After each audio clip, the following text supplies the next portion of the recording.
Perdebatan soal buruknya penanganan medis dalam pertandingan bulu tangkis masih terus berlanjut menyusul tragedi yang terjadi pada kejuaraan Asia Junior 2024. Jagat bulu tangkis berduka setelah tewasnya tunggal putra Cina Zhang Zijie karena pingsan saat bertanding di kejuaraan Asia Junior 2024. Zhang Zijie tiba-tiba terjatuh saat hendak menerima servis sebelum tubuhnya menunjukkan reaksi yang kejang-kejang.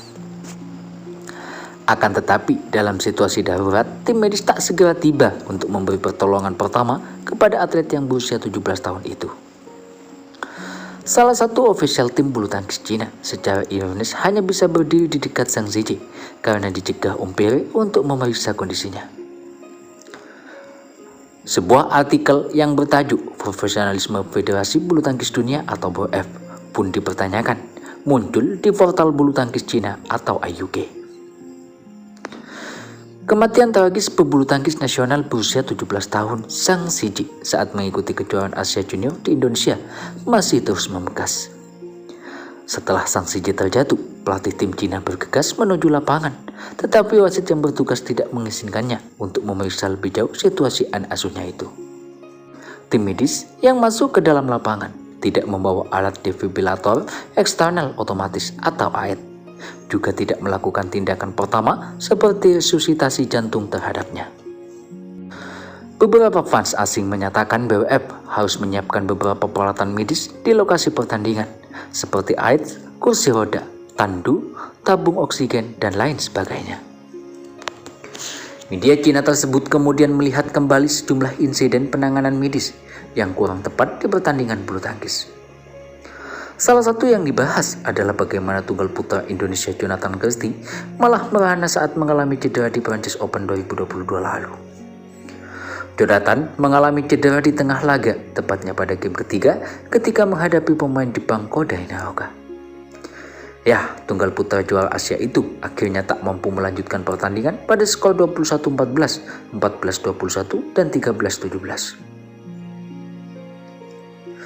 Jonathan kemudian dibawa keluar arena dengan menggunakan kursi roda. Namun, kejadian tidak terduga terjadi saat Jonathan justru terjatuh dari kursi rodanya saat tim medis sedang mendorongnya.